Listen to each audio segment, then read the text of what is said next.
Hello, I'm back and it's super late, but I had so much fun doing a Facebook Live the other day that I thought I'd do it again and we'll see where this one goes. I'm just going to spend a brief time this late evening talking about counseling and social justice. Why, why counseling must not be neutral when it comes to oppression and human rights.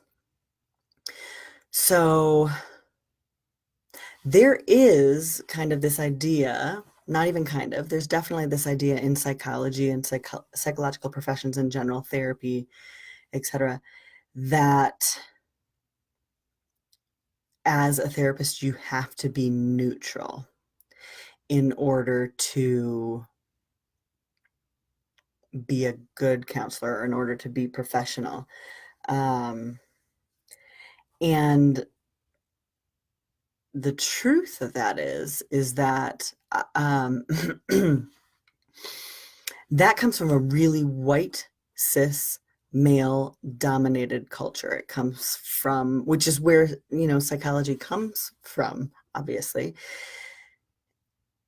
But that's not helpful and that's not healing and that's not connected for most individuals actually living in this world. So, especially when you're working in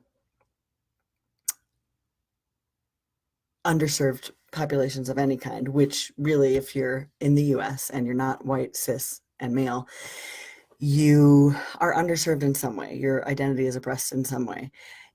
How can one sit in session with real people in relationship with real individuals who experience real life every day and be neutral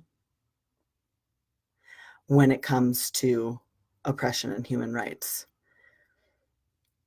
For example, how can I sit in relationship with a survivor of sexual trauma and be neutral in the face of her suffering? How can I work with survivors and not be an advocate for survivors of sexual trauma? How can I work with survivors and not be an advocate for changing our culture in order to end rape culture and create a culture of consent?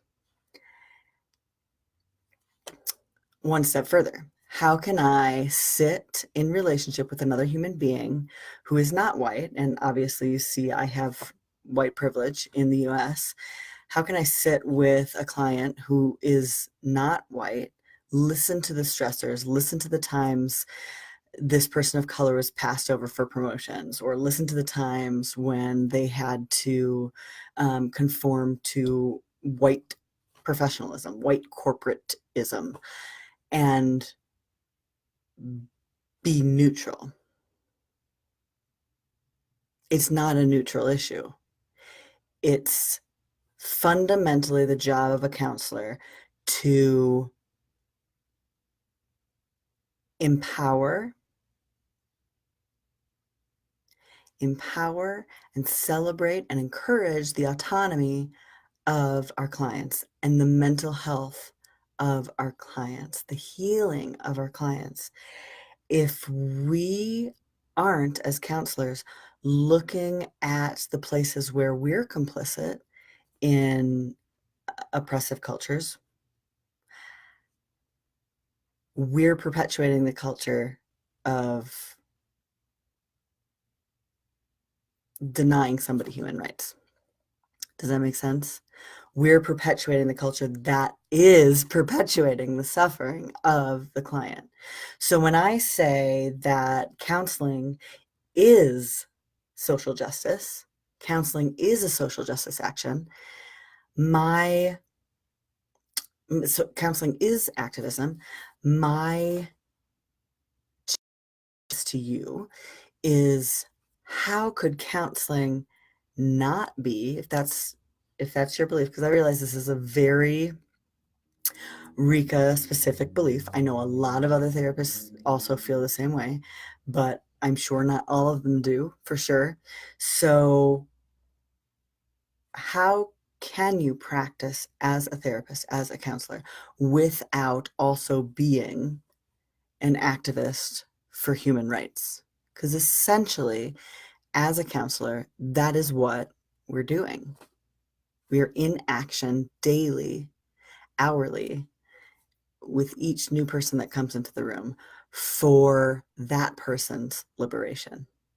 And now it might not be as obvious if the counseling work that you're doing is, general what did one of my graduate school professors called it normal neurotics, which is but if you're doing general normal neurotics work and you're working within your own community with people who look like you, identify like you, and if you're part of the dominant culture, um,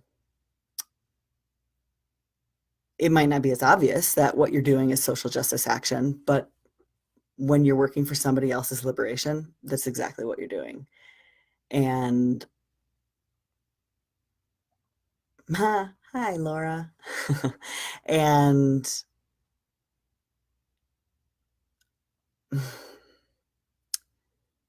yeah, I mean, I could talk about this all night, obviously. But I want to draw your guys' attention to, if you're interested in more about this work, Charmaine Perry.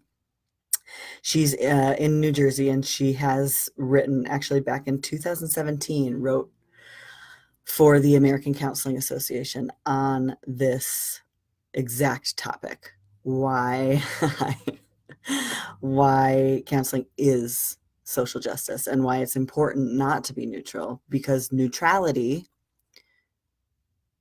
when what's the famous quote, when you're neutral in systems of oppression or in witnessing to oppression, you're not actually neutral. There's no such thing as neutrality. You're taking the side of the oppressor, period. And if you're a counselor and you're not doing your own personal work, especially if you belong to some dominant culture, white skin, or other dominant cultures, cis male, etc.,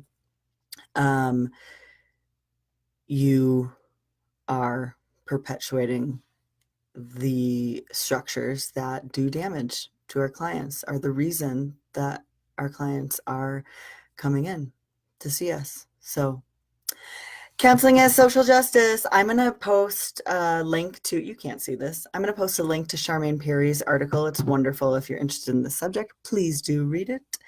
And if you have questions about things you want to see me talk about and do fun arm movements too, please let me know, because these are fun and I like to do them and I want to do more. Thanks, guys.